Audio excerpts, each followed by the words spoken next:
तो next concept है JDBC. ठीक है, जेडीबीसी ये आप लोगों का नेक्स्ट कंसेप्ट है। तो जेडीबीसी पढ़ने के पहले आपको पता होना चाहिए कि डेटाबेस क्या होता है, बिकॉज जेडीबीसी का जो फुल फॉर्म है that is Java database connectivity.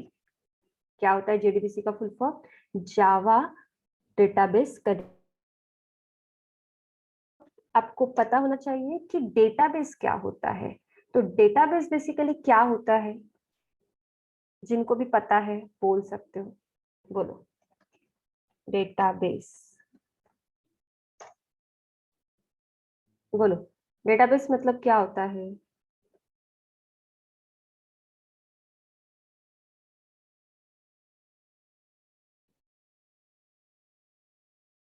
Collection of data. हाँ, और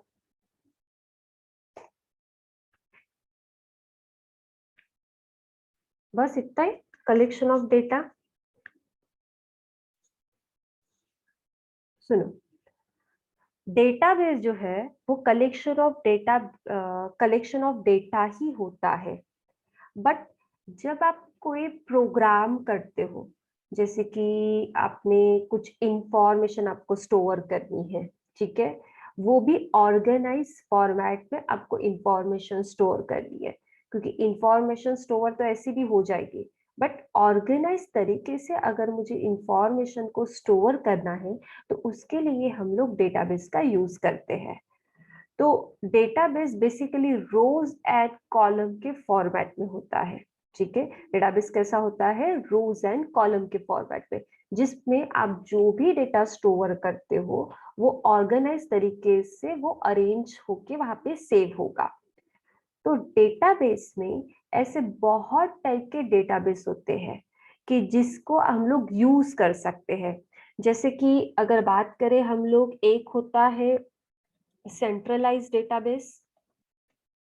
ठीक है, नेक्स्ट होता है, ये टाइप्स है, ठीक है, एक होता है डिस्ट्रीब्यूटेड डेटाबेस। ठीक है, फिर एक होता है पर्सनल डेटाबेस, एक होता है एंड यूजर डेटाबेस, नेक्स्ट है नॉन एसक्यूएल डेटाबेस, नेक्स्ट है एसक्यूएल डेटाबेस,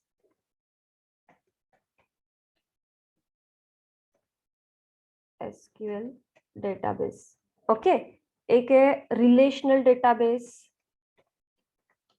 ठीक है, तो अलग अलग टाइप के डेटाबेस होते हैं। तो जिसमें मैंने आपको बताया टाइप से उसके centralise, distributed, personal, end user, non SQL, SQL और रिलेशनल डेटाबेस। तो ये जितने भी डेटाबेस है इनमें अलग अलग एप्लीकेशन रन होती है। ठीक है, तो जैसे अगर मुझे कुछ इंफॉर्मेशन स्टोर करना है, अगर आपका एक प्रोजेक्ट है, उस प्रोजेक्ट को अगर आपको डेटाबेस कनेक्टिविटी करनी है, तो जब डेटाबेस की कनेक्टिविटी करेंगे हम लोग, तभी जाके जो एप्लीकेशन हम लोग क्रिएट करते हैं उसमें जो भी इंफॉर्मेशन हम लोग डालते हैं तो वो सीधा जाएगी डेटाबेस के अंदर, वहां पे वो स्टोर होता है। फॉर एग्जाम्पल, अगर आप अमेजोन पे या आप फेसबुक पे या जीमेल पे अकाउंट बनाते हो, तो जब भी आप अकाउंट बनाते हो तो आपका डेटा स्टोर होता है वहां पे। मतलब कहाँ पे होगा? डेटाबेस में, डेटाबेस के सर्वर में आपका डेटा स्टोर होगा। तो वो कैसे होगा कि आप इंफॉर्मेशन फिल कर रहे हो using text box, label, button, radio button, check box, इसमें आप डेटा डालते हो।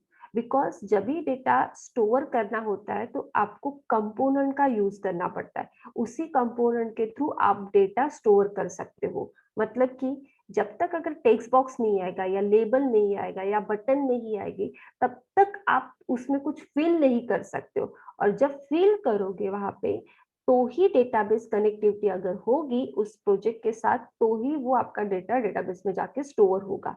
तो सेम वैसे ही होता है कि अगर आपने कुछ जीमेल में अकाउंट क्रिएट किया, आपने अपनी इंफॉर्मेशन डाली है, तो वो इंफॉर्मेशन आपकी यूआई के थ्रू डेटाबेस में स्टोर होती है।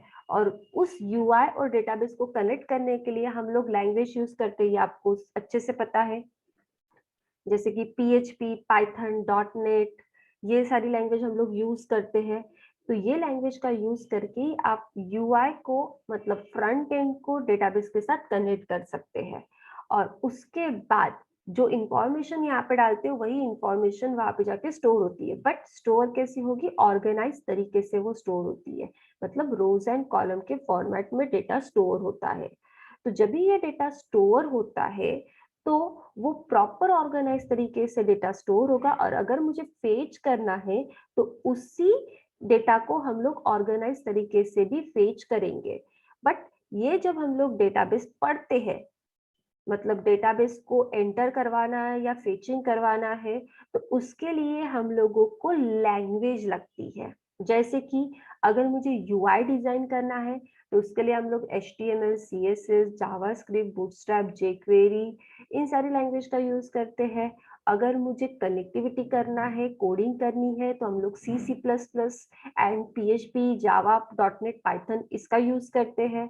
बट अगर मुझे डेटाबेस के कंसेप्ट को यूज करना है या मुझे उसमें डेटा डालना है, तो उसके लिए भी लैंग्वेज सपोर्ट करेगी। तो उसके लिए लैंग्वेज होती है क्वेरी लैंग्वेज। क्वेरी लैंग्वेज का यूज करके ही आप डेटाबेस में डेटा को स्टोर कर सकते हो। ठीक है, क्लियर है इतना? यस और नो? क्लियर? अब जैसे मैंने आपको अभी डेटाबेस बताया कि सेंट्रलाइज होता है, डिस्ट्रीब्यूट होता है, पर्सनल, एंड यूजर, तो अलग अलग टाइप के डेटाबेस अवेलेबल है। तो अगर मैं जस्ट एक शॉर्ट में डिस्क्रिप्शन दूं, सेंट्रलाइज डेटाबेस का मीनिंग ये होता है कि डेटाबेस का कम्युनिकेशन एक ही होता है। ठीक है, उसमें सारे फिर साइट्स कनेक्टेड होते हैं। जैसे कि अगर बात करें, 4-5 वेबसाइट्स है, अमेजोन है सपोज, अमेजोन की वेबसाइट है या फ्लिपकार्ट की वेबसाइट है, तो उनका जो डेटा है वो एक ही डेटाबेस में स्टोर है। ठीक है, मतलब आप इंडिया की ओपन करो या यूके की वेबसाइट ओपन करो अमेजोन की, तो सबका डेटा तो एक ही इसमें एक ही समान दिखता है, खाली प्राइसिंग और इसका थोड़ा सा अलग कंसेप्ट होता है। बट सबका डेटा जो है वो एक ही सर्वर पे स्टोर होता है। तो जब एक सर्वर पे डेटा स्टोर होता है तो वहां पे एक ही डेटाबेस कनेक्ट होता है, तो उसको हम लोग क्या बोलेंगे, सेंट्रलाइज डेटाबेस। ठीक है, इतना समझा? क्लियर इतना? उसके बाद अगर बात करें डिस्ट्रीब्यूटेड डेटाबेस की, सो डिस्ट्रीब्यूटेड डेटाबेस में एक होता है होमोजेनियस और हेट्रोजीनियस। होमोजेनियस और हेट्रोजीनियस के फॉर्मेट में आपका जो डेटा है वो ऑटोनॉमस के थ्रू, मतलब डायरेक्टली रीडायरेक्ट करता है, वो डिस्ट्रीब्यूटेड होता है। सो इसीलिए वो डेटा कैसे होगा है, डिस्ट्रीब्यूटेड डेटाबेस होता है। ये है ऐसे एग्जांपल जो कि हम लोग स्टेप बाय स्टेप करेंगे। ठीक है, उसके बाद पर्सनल डेटाबेस होता है। सो पर्सनल डेटाबेस कैसा होगा कि आपके ओन पीसी पे, कंप्यूटर में, अगर मुझे मैनेजेबल डेटा चाहिए एक्सेस करने के लिए, स्मॉल ग्रुप है कंपनी का, उसमें अगर मुझे पर्सनल डेटाबेस यूज करना है तो वो वही लैपटॉप पे, कंप्यूटर पे वो डेटा पर्सनली सेव रहेगा। तो वो एक डेटाबेस होता है, that is personal database. Okay, तो इस टाइप का वो डेटाबेस होता है। देन उसके बाद होता है end user database. So end user database application to applications होता है, उसमें शेयर डेटाबेस स्टोरेज होता है, तो वो होता है एंड यूजर डेटाबेस। वैसे ही अगर बात करें नॉन एसक्यूएल और एसक्यूएल की, सो नॉन एसक्यूएल बेसिकली जिसमें क्वेरी लैंग्वेज नहीं होती है, होती है बट उसका कोई सीक्वेंस नहीं होता है, सिंटैक्स नहीं होता है, so that is nothing but a non SQL. और एसक्यूएल की अगर मैं बात करूं तो उसमें क्वेरी लैंग्वेज होती है जिसमें सीक्वेंस मैटर करता है, तो दैट इज एसक्यूएल लैंग्वेज। ठीक है, तो ऐसे भी कुछ डेटाबेस होते हैं। अगर रिलेशन की बात करें तो रिलेशन डेटाबेस में हम लोग, दो टेबल्स है, दो टेबल का मुझे कनेक्टिविटी भी दिखानी है तो उसको हम लोग रिलेशनल डेटाबेस बोल सकते हैं। तो ये सारे डेटाबेस के टाइप्स है। तो अलग अलग टाइप्स में अलग अलग कैटेगरीज डिफाइन की गई है। तो अगर माई एसक्यूएल जो है, माई एसक्यूएल की अगर मुझे एप्लीकेशंस जो है, तो अगर माई एसक्यूएल को देखा जाए तो वो एसक्यूएल लैंग्वेज है, नॉन एसक्यूएल लैंग्वेज नहीं है। वैसे ही अगर मोंगो डीबी है, ये भी एक डेटाबेस का टाइप है। तो वो क्वेरी लैंग्वेज नहीं है, वो नॉन क्वेरी लैंग्वेज है। तो इस टाइप से कैटेगरीज डिफाइन की गई है। तो जैसे कि अलग अलग टाइप के डेटाबेस अवेलेबल है, ओरेकल है, माइस्क्यूएल है। तो ये अलग अलग टाइप के डेटाबेस होते हैं, कुछ क्वेरी लैंग्वेज सपोर्ट करती है, कुछ नॉन क्वेरी लैंग्वेज सपोर्ट करती है। तो यहाँ पे जितने भी डेटाबेस है उनका जो भी फॉर्मेटिंग होता है वो फॉर्मेटिंग एक सीक्वेंस में होता है। मतलब हम लोग अगर देखेंगे, हमको अगर एक फोल्डर है सपोज, उसमें मुझे खाली स्टूडेंट की इंफॉर्मेशन डालनी है, बट गलती से अगर आपने उसमें एम्प्लॉय की इंफॉर्मेशन डाली तो वो सीक्वेंस मैटर नहीं किया। अगर किसी को मैंने बोल दिया कि ये फोल्डर में जाके स्टूडेंट की इंफॉर्मेशन चेक कर ले, बट अगर आपने स्टूडेंट की इंफॉर्मेशन डाली होगी सो इट्स ओके कि चलो हाँ उसमें एक स्टूडेंट का प्रॉपर डेटा मैनेज है, प्रॉपर सीक्वेंस में वो मैनेज है।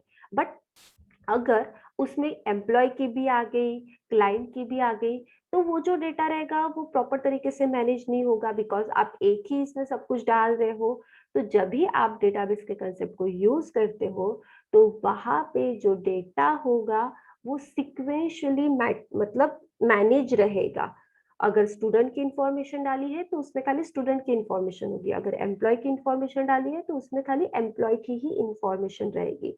सो डेटाबेस इज नथिंग बट कि जो डेटा आपको सिक्वेंशियली फॉर्मेट में लाना है, प्रॉपर अरेंजमेंट करना है, तो उसके लिए हम लोग डेटाबेस के कंसेप्ट को यूज करते हैं। चाहे वो क्वेरी लैंग्वेज हो या नॉन क्वेरी लैंग्वेज हो, दोनों में डेटा हमेशा सीक्वेंस फॉर्मेट में ही रहेगा। क्लियर?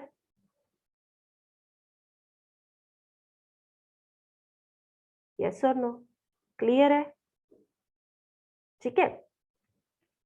तो यहाँ पे जैसे कि क्वेरी और नॉन क्वेरी, तो इसमें टाइप्स होते हैं, डेटाबेस के अलग अलग और टाइप्स होते हैं कि आपको क्वेरी में किस तरीके से डेटा को लिखना पड़ता है या नॉन क्वेरी में किस तरीके से डेटा को लिखना पड़ता है। तो इसके कुछ कैटेगरीज है, जैसे कि आप लोगों ने सुना होगा डीडीएल, डीएमएल, डीसीएल, टीसीएल, ठीक है, डीक्यूएल। ये सारी क्या होती है, कैटेगरीज है क्वेरी लैंग्वेज की। तो यहाँ पे मैं तो आप लोगों को माइस्क्यूएल पढ़ाने वाली हूँ। So MySQL is a query language. और अगर हम लोग अगर पढ़ते हैं मोंगोडीबी है, that is non query language. मतलब उसमें क्वेरी लगती है बट उसका कोई प्रॉपर सिंटैक्स नहीं होता है, बट डेटा सेव होता है प्रॉपर तरीके से, सीक्वेंस फॉर्मेट में ही डेटा क्या होता है, स्टोर होगा। ठीक है। तो यहाँ पे हम लोग कुछ कैटेगरीज देखते हैं। एक है सपोज, एक है डीडीएल।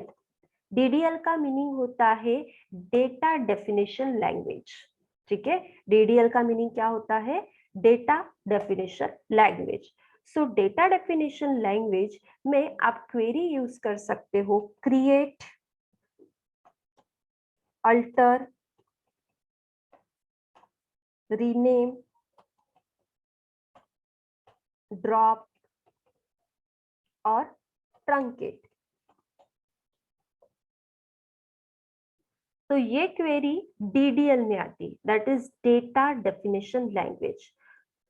नहीं, नहीं, इसकी कैटेगरीज है बेटा, एक एक कैटेगरीज में एक एक क्वेरी आएंगी, सभी एक इसमें नहीं आती है। अगर डीडीएल की बात करूं तो उसमें क्रिएट, अल्टर, रीनेम, ड्रॉप और ट्रंकेट ही क्वेरी आएंगी। और जो तुम बोल रहे हो अपडेट वाली, वो डीएमएल में आती है, that is data manipulation language. Okay Ayushi? ठीक है। तो डीडीएल में, that is data definition language में, क्रिएट। अब क्रिएट हम लोग डेटाबेस भी कर सकते हैं, क्रिएट हम लोग टेबल भी करेंगे, क्रिएट हम लोग रो को भी करेंगे, क्रिएट हम लोग कॉलम को भी करेंगे। अगर मुझे कुछ न्यू कंसेप्ट लाना है टेबल के फॉर्मेट में, डेटाबेस के फॉर्मेट में, तो हम लोग क्रिएट क्वेरी का यूज करेंगे। अल्टर का मीनिंग होता है कि अगर मुझे जो डेटाबेस है वो तो रोज एंड कॉलम के फॉर्मेट में होता है, रोज एंड कॉलम मतलब कि टेबल्स हो गए, ठीक है। तो वो अगर मुझे चेंज करना है तो उसके लिए हम लोग अल्टर क्वेरी का यूज करेंगे। रीनेम मतलब कि अगर आपका डेटाबेस हो या टेबल हो, अगर मुझे उसको कुछ चेंज करना है, उसका नाम रीनेम करना है, जैसे हम लोग फोल्डर का करते हैं, तो सेम उसको हम लोग क्या करेंगे, रीनेम क्वेरी यूज करके डेटाबेस या टेबल का नाम चेंज कर सकते हैं। वही ड्रॉप का कंसेप्ट ये होता है कि ड्रॉप में आप टेबल को डिलीट कर सकते हो, ठीक है।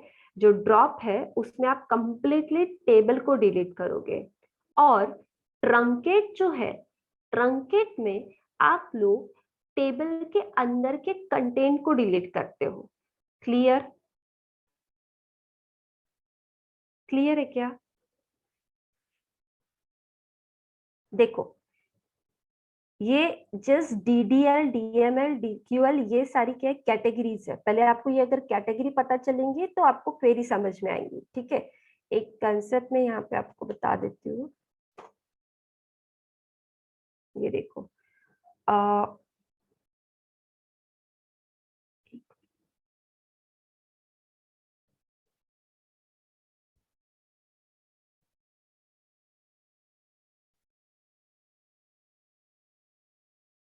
ये है एक कंपनी का डेटाबेस, ठीक है। कंपनी का नाम है टीएसके। ओके। अब इस कंपनी का ये पूरा कंप्लीट एक डेटाबेस है, चाहे सदर ब्रांच हो या फॉर्चून मॉल सीताबर्डी वाली ब्रांच हो, ठीक है। इस कंपनी का एक ये डेटाबेस है। इस कंपनी में अगर मैं चाहती हूँ कि मुझे 3 टेबल बनाने, 3 सेक्शन बनाने हैं। एक सेक्शन एम्प्लॉय के लिए, एक सेक्शन क्लाइंट के लिए, और एक सेक्शन ट्रेनिंग के लिए, ठीक है। ऐसे 3 सेक्शन हो गए, एम्प्लॉय, क्लाइंट और ट्रेनिंग।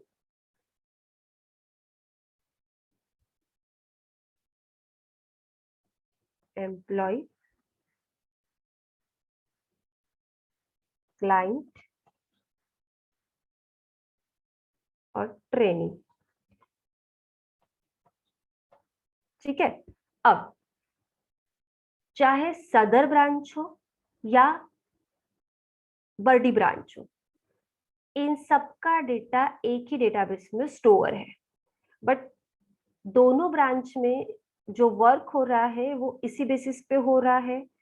अगर सदर ब्रांच में मुझे एम्प्लॉय का डेटा चाहिए रहेगा तो मैं इसी डेटाबेस से लूंगी, या मुझे बर्डी वाले ब्रांच में अगर डेटा चाहिए रहेगा क्लाइंट का तो मैं इसी टेबल से लूंगी, क्योंकि दोनों ब्रांच के जो एम्प्लॉय, क्लाइंट और ट्रेनिंग वाला पार्ट है वो सेम है, ठीक है। और सबका डेटा हम लोग एक ही इसमें सेव कर रहे हैं। तो यहाँ पे डेटाबेस कितना बना, एक बना। उसमें ये जो एम्प्लॉय, क्लाइंट और ट्रेनिंग, इसके सेक्शन कितने बने, 3 बने, बट एक ही डेटाबेस में बने।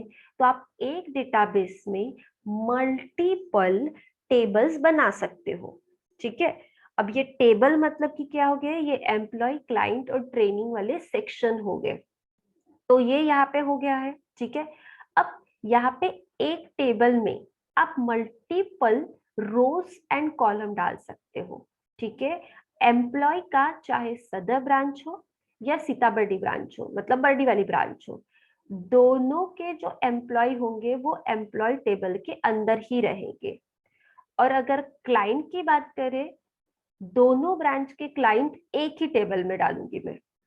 और अगर ट्रेनिंग की बात करें तो ट्रेनिंग वाले जितने भी स्टूडेंट्स है वो मैं एक ही टेबल में फिट कर दूंगी यहाँ पे, ठीक है।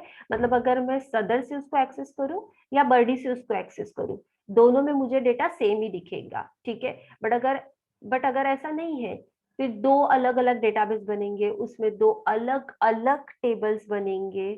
तो फिर अगर मुझे उधर चेक करना है तो वो डेटाबेस को लॉगिन करना पड़ेगा, इधर चेक करना है तो मुझे ये डेटाबेस को लॉगिन करना पड़ेगा।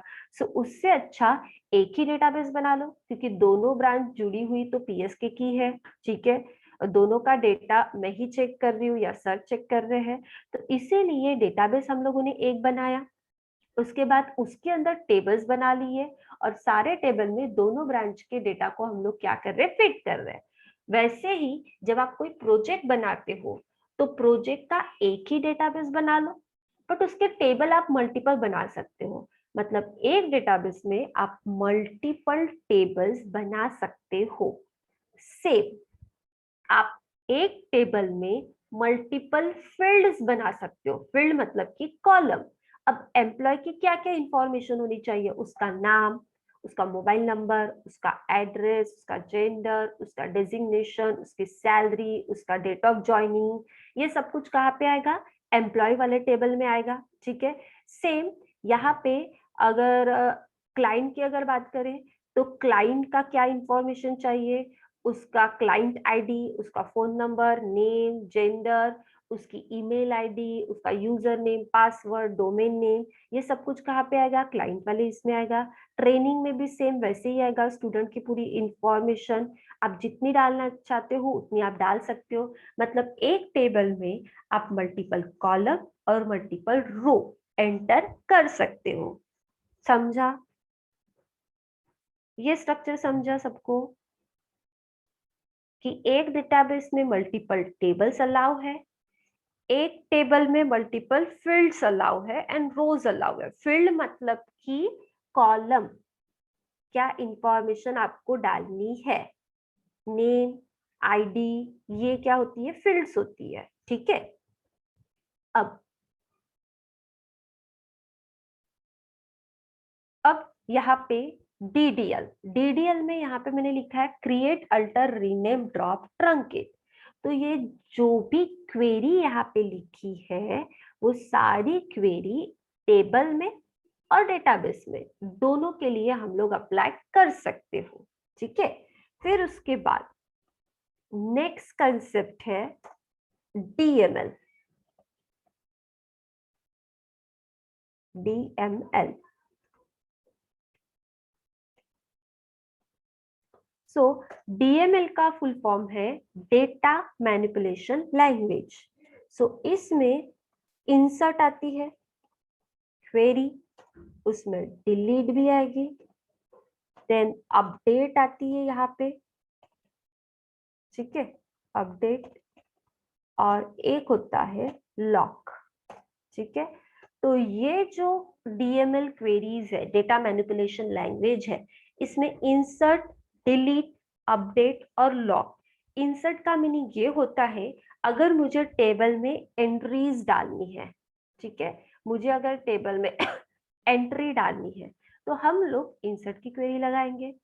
अगर मुझे टेबल से कुछ रो को डिलीट करना है, पर्टिकुलर रो है कि ये स्टूडेंट का भी पूरा डेटा मुझे डिलीट करना है सपोज। ठीक है। तो मैं क्या करूंगी? उस रो को डिलीट करूंगी, ना कि उसको टेबल को डिलीट करूंगी। टेबल को डिलीट नहीं करेंगे हम लोग खाली उस रो को डिलीट करना चाहते हैं।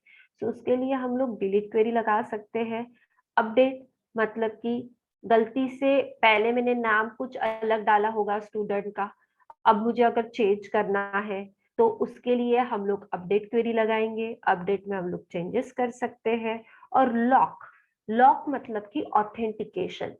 मतलब अगर मुझे उस टेबल का एक्सेस किसी पर्टिकुलर डेवलपर को ही देना है, जैसे कि अब एम्प्लॉय का जो एक्सेस है वो मैं सिर्फ मेरे लिए रखना चाहती हूँ, बाकी किसी को नहीं देना चाहती हूँ। या क्लाइंट का एक्सेस मैं मेरे लिए रखना चाहती हूँ, बाकी किसी को नहीं देना चाहती हूँ, तब हम लोग किसी पर्टिकुलर टेबल को लॉक कर सकते हैं।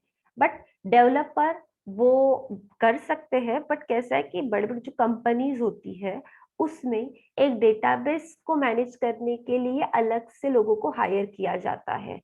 तो जो लॉक क्वेरी है वो जो डेटाबेस मेंटेन करता है वो लगाता है कि आपको किसको किसको क्या क्या परमिशन देनी है। क्योंकि एक प्रोजेक्ट के ऊपर वैसे भी बहुत सारे लोग काम करते हैं, और अगर किसी पर्टिकुलर डेवलपर को खाली उतनी ही इंफॉर्मेशन दिखानी है डेटाबेस की, तो वो कुछ कुछ टेबल को क्या करके रखेगा? लॉक करके रखेगा। या उसके डेटाबेस में, उसके सर्वर में बहुत सारे डेटाबेस है, जैसे कि उसके पास एक एम्प्लॉय का पूरा डेटाबेस है, डेटाबेस की बात कर रही हूँ, टेबल की नहीं। या उसके पास क्लाइंट का पूरा एक डेटाबेस है, तो वो क्या करेगा कि एम्प्लॉय को खाली, मतलब जो एम्प्लॉय का बना रहा है उसको खाली एम्प्लॉय का डेटाबेस असाइन करेगा। फिर बाकी दोनों को लॉक करके रख देगा कि उसको वो उनकी इंफॉर्मेशन नहीं दिखनी चाहिए, तो ये लॉक लगा सकते हैं यूजिंग लॉक क्वेरी। ठीक है। अरे हाँ, सबकी अलग अलग कैटेगरी में वो डिफाइंड होते हैं। ठीक है। डीडीएल में जैसे create, alter, rename, drop, truncate बताई मैंने। डीएमएल में वैसे ही इंसर्ट, डिलीट, अपडेट, लॉक है। ठीक है।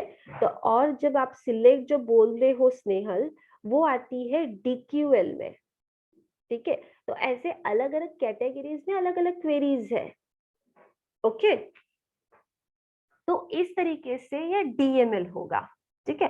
अब अगर डीक्यूएल की अगर मैं बात करूं, that is data query language.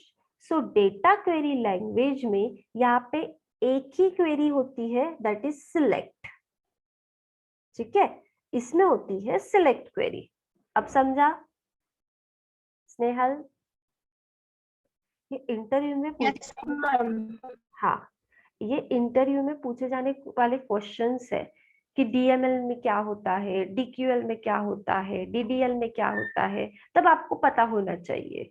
नहीं तो आप बोल दोगे कि बस हाँ क्वेरी लैंग्वेज होती है create, alter, rename, drop, truncate, तो ऐसा नहीं होता है। अगर उन्होंने आपको ये पूछा कि what is DDL, what is DML, what is DQL, तो आपको उसका मीनिंग भी पता होना चाहिए और उसके अंदर में क्वेरीज क्या होती है वो भी पता होना चाहिए।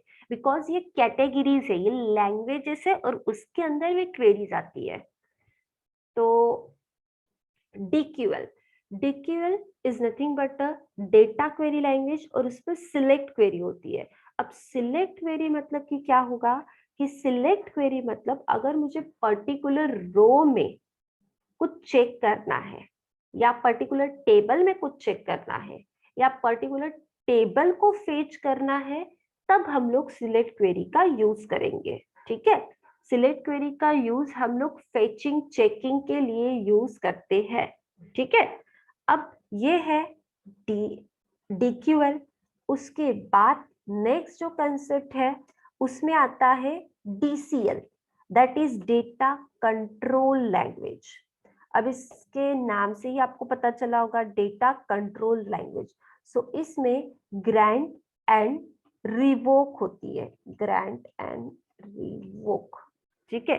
तो ग्रांट एंड रिवोक, जैसे मैंने अभी आपको बताया कि डेटाबेस हैंडल करने वाला एक बंदा रहेगा जो कि पूरा डेटाबेस हैंडल करेगा, तो वो ही ग्रांट एंड रिवोक की क्वेरी लगा सकता है।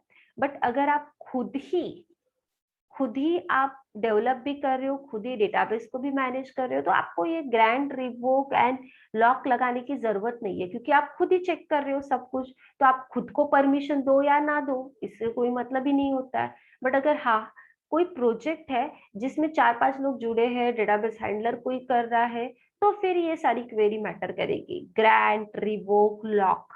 ठीक है। ग्रांट मतलब अगर पर्टिकुलर यूजर को आपको कुछ परमिशन एक्सेस करनी है, कुछ परमिशन प्रोवाइड करनी है, तो आप ग्रांट क्वेरी का यूज करोगे। ठीक है। और रिवोक का मीनिंग ये होता है कि उसको फिर से कुछ प्रिविलेज आपको देना है यूजर को, तो फिर रिवोक का यूज किया जाता है। सो ग्रांट एंड रिवोक ये क्वेरी आती है डीसीएल के अंदर, that is data query language, sorry data control language. Clear?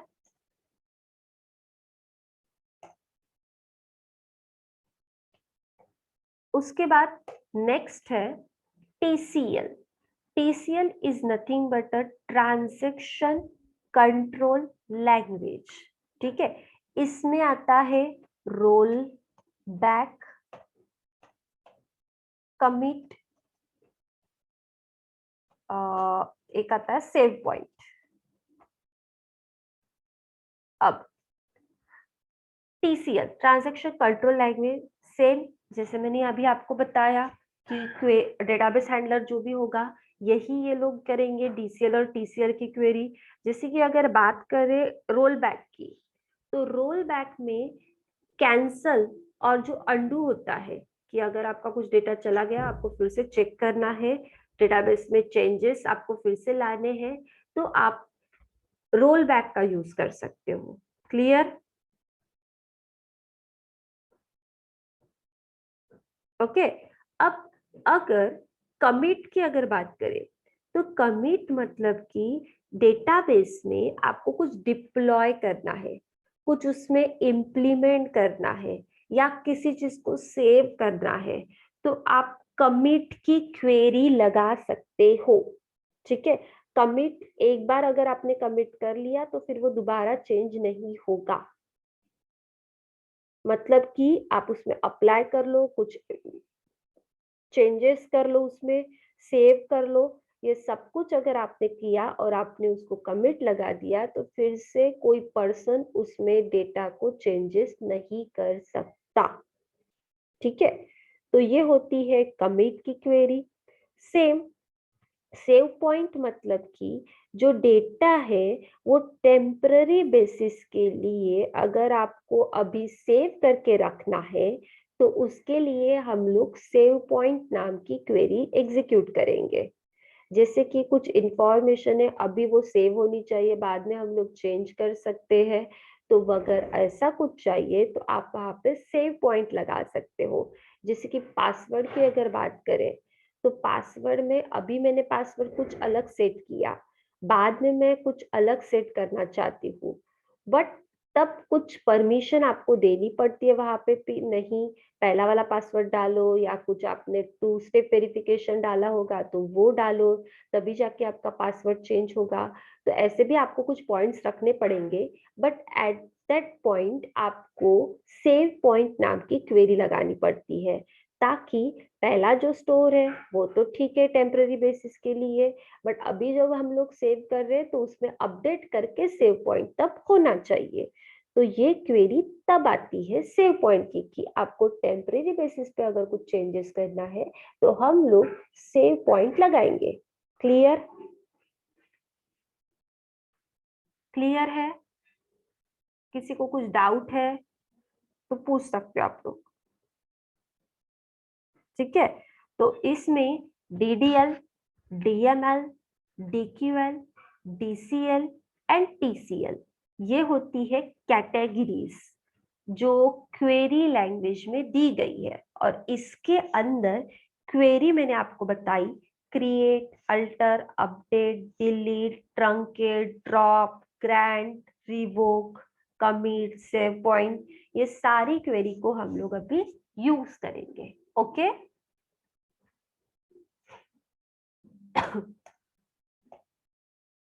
ठीक है। अब अब ये तो मैंने आपको बता दिया कि कैटेगरीज क्या है। अब उसके बाद क्वेरी कैसे हम लोग एग्जीक्यूट करेंगे तो पहले वो देख लेते हैं, उसके बाद मैं जंप करूंगी जेडीबीसी के ऊपर। ठीक है।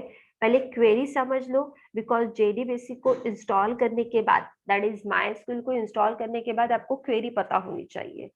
सो पहले अभी क्वेरी देख लेते हैं, बिकॉज हम लोगों ने अभी कैटेगरीज चेक की है, क्या क्या कैटेगरीज है। तो यहाँ पे अभी क्वेरी लिख रही हूँ मैं। तो सबसे पहले अगर मुझे डेटाबेस क्रिएट करना है, ठीक है, अगर मुझे डेटाबेस क्रिएट करना है तो यहाँ पे क्वेरी लगती है क्रिएट डेटाबेस, डेटाबेस का नाम।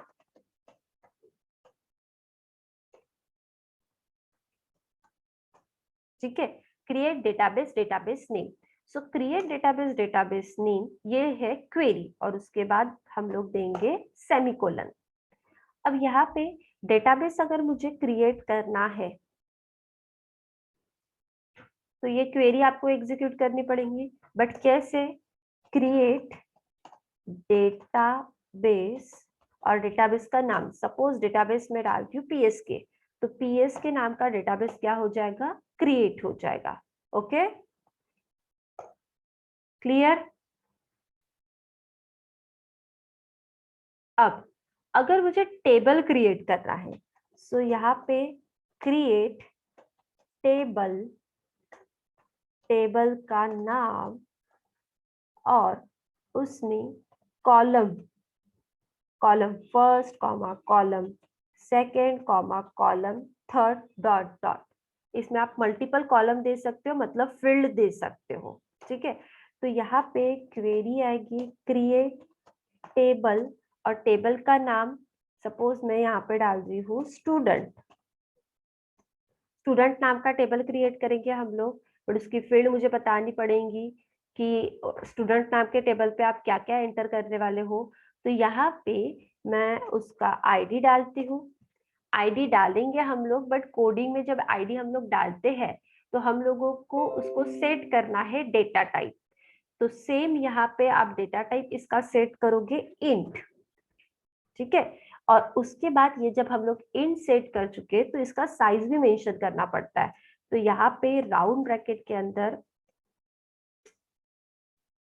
राउंड ब्रैकेट के अंदर हम लोग साइज मेंशन करेंगे सपोज 12। उसके बाद नेक्स्ट मुझे चाहिए नेम। उसका नेम किस फॉर्मेट में होता है, कैरेक्टर। सो यहाँ पे क्वेरी लैंग्वेज में varchar होता है, जिसमें आप कैरेक्टर स्ट्रिंग फॉर्मेट में लोगे। और यहाँ पे उसका साइज मुझे मेंशन करना है, तो यहाँ पे मैं 20 कर दूंगी। तो ऐसे आप कॉमा कॉमा देके उसके फील्ड को मेंशन कर सकते हो। फिर उसके बाद यहाँ पे सेमीकोलन आएगा, तो यहाँ पे टेबल क्रिएट होगा, दैट इज स्टूडेंट। और स्टूडेंट में क्या क्रिएट होगा, उसकी फील्ड्स आईडी एंड नेम। तो ये टेबल हो गया स्टूडेंट नाम का, जिससे हम लोगों ने क्रिएट क्वेरी से एग्जीक्यूट करेंगे, ठीक है।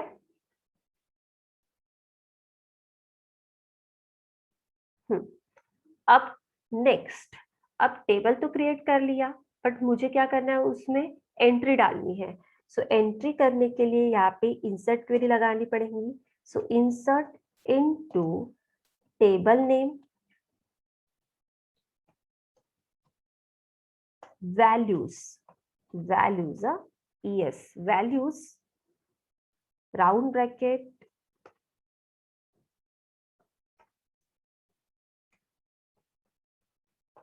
राउंड ब्रैकेट के ओपनिंग क्लोजिंग में जितनी आप उस टेबल में फील्ड एंटर करोगे, कॉलम एंटर करोगे, उतनी ही आपको वैल्यू डालनी पड़ेगी।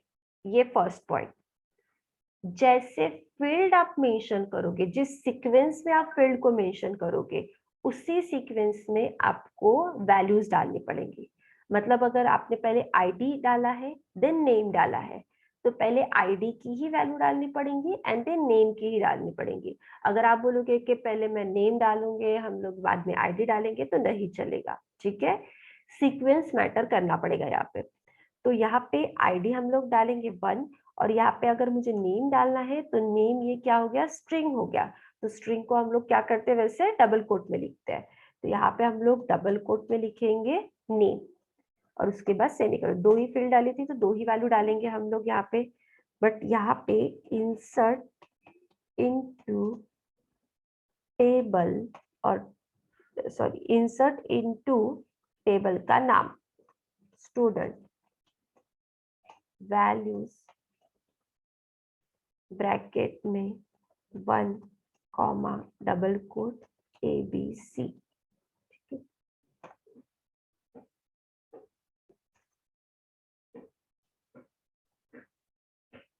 यहाँ पे value 1 comma value 2। Okay, clear. So insert की query, insert into the table, table name, values value 1 value 2। और उसके लिए क्वेरी हम लोगों ने एग्जीक्यूट करेंगे, insert into student values 1 comma ABC, जो वैल्यू हम लोग एंटर करना चाहते हैं वो। क्लियर। आदिश क्लियर है? Yes ma'am. अब नेक्स्ट, नेक्स्ट है अगर मुझे कुछ फील्ड में चेंज करना है, जैसे कि यहाँ पे मैंने ABC नाम जो डाला है, मुझे उसकी जगह पे आदिश लिखना है सपोज, ठीक है। तो मुझे क्या करना पड़ेगा, अपडेट करना पड़ेगा। तो यहाँ पे अपडेट की क्वेरी एग्जीक्यूट करेंगे हम लोग। So update table name set, क्या सेट करना है वो पहले बताना है। सेट फील्ड नेम मतलब column name equals to value where, where मतलब कि किसका मुझे वैल्यू सेट करना है। तो वेयर फिर से आएगा field name equals to value and semicolon. अब इस क्वेरी को कैसे लिखेंगे? अपडेट टेबल नेम क्या था हमारा? स्टूडेंट। सेट, क्या सेट करना है? मुझे नेम सेट करना है। तो अपने नेम फील्ड का नाम क्या लिखा था? नेम ही लिखा है, यहाँ पे आप चेक करो नेम। ठीक है, तो यहाँ पे हम लोग लिखेंगे नेम इक्वल्स टू, पहले मेरे उस फील्ड में वैल्यू थी एबीसी, बट अब मैं चाहती हूँ कि उसकी वैल्यू करूँ मैं आदिश। सो आदिश, ये आ गया नेम। अब मुझे बताना तो पड़ेगा कि ये जो आदिश है वो हम लोग किस फील्ड का नाम चेंज करें, किस रो का नाम चेंज कर रहे हैं, क्योंकि रो एक थोड़ी होगी, रो तो मल्टीपल होगी। बट अब मुझे अब उसको मेंशन करना है कि कौन से रो का आदिश नाम चेंज हो। तो इसलिए यहाँ पे वेयर आएगा। वेयर आदिश, ये जो नाम है वो कौन से आईडी का है? आईडी एक यूनिक होती है, उसको प्राइमरी की लगाएंगे हम लोग, देखेंगे बाद में कि प्राइमरी की क्या होती है। तो आईडी जो होती है वो यूनिक की होती है, मतलब एक आईडी के दो चार लोग नहीं होते, एक ही होता है।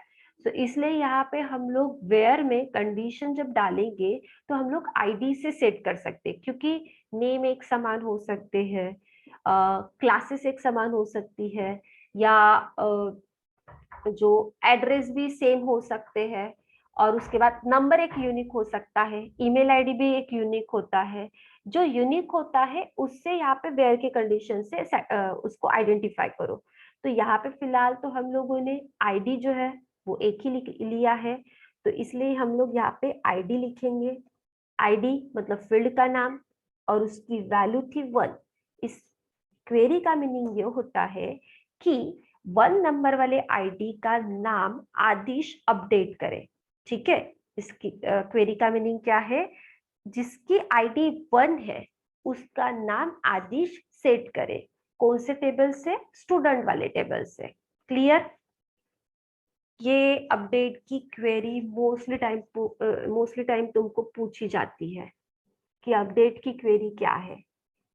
अगर मुझे इस 2 टेबल है उसमें एक टेबल को ये चेंज करना है, उसका नाम चेंज करना है और उसका सरनेम चेंज करना है, तब हम लोग अपडेट की क्वेरी कैसे लगाएंगे? ये ऐसे क्वेश्चन तुमको पूछे जाएंगे। तब आपको ऐसा बताना है कि अपडेट, पहले क्वेरी बता देना, देन उसका डिस्क्रिप्शन देना कि ये नाम है और ये सरनेम है, ये जिसकी आईडी होगी उसका हम लोग चेंज करेंगे। ऐसा आपको पूरा डिक्लेरेशन देना पड़ेगा। तो ऐसा नहीं है कि एट अ टाइम एक ही चीज अपडेट होगी। जैसे अभी फील्ड तो मैंने नेम ली थी, एक ही फील्ड ली है नेम, तो इसलिए हम लोग नाम चेंज कर रहे हैं। बट अगर आप चाहते हो कि सरनेम भी चेंज हो, अगर सपोज होता तो इसमें फील्ड, तो यहाँ पे आप स्पेस देके सरनेम को भी चेंज कर सकते हो। ठीक है, मतलब एट अ टाइम आप मल्टीपल फील्ड को अपडेट कर सकते हो। होता है ना, जब आप एंट्री करते हो पहले तो आपने डेटा फिल किया है, बट अगर कुछ मिस्टेक्स हो जाती है, जैसे आपके नाम में मिस्टेक्स है, एड्रेस में मिस्टेक है, तो आप at a time multiple field को क्या करते हो? अपडेट करते हो। तो ये अपडेट क्वेरी में भी सेम वैसे ही आपको करना पड़ेगा, आप एक से ज्यादा फील्ड को अपडेट कर सकते हो। क्लियर?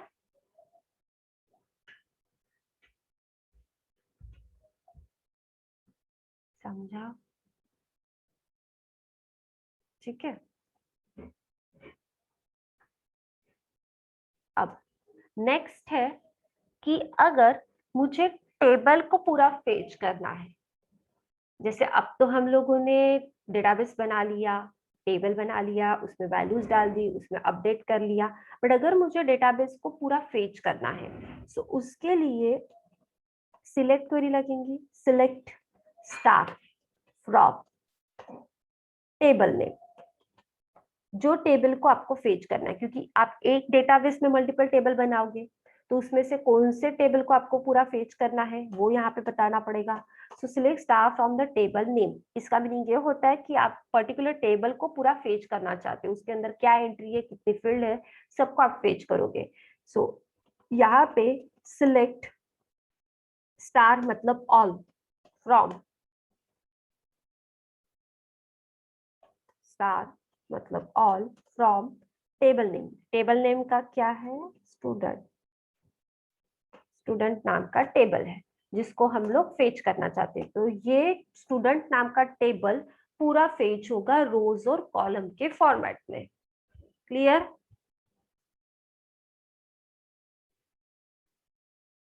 इतनी क्वेरी समझी क्या सबको? तो ये बेसिक क्वेरीज है, और भी क्वेरीज है, और भी क्वेरीज है जो कि हम लोगों को देखनी है, और उसके बाद हम लोग जेडीबीसी पढ़ेंगे और उसमें फिर एग्जीक्यूशन करेंगे कि किस टाइप से एग्जीक्यूशन होता है, कैसे माइस्क्यूएल को इंस्टॉल किया जाता है, कैसे हम लोग उसको कॉन्फ़िगर करेंगे और उसमें ये सारी क्वेरी को एग्जीक्यूट करके देखेंगे। साथ में ही मैं आप लोगों को एक कमांड लाइन के थ्रू तो बताऊंगी, बट एक माइस्क्यूएल का वर्क बेंच भी होता है, उसमें भी किस तरीके से क्वेरी को एग्जीक्यूट किया जाता है वो भी मैं आपको बताऊंगी। Okay, clear? अभी तो मैं इतनी ही क्वेरी बता रही हूँ, बट बाकी की जो रहेगी क्वेरी वो कल मैं बताऊंगी। ओके।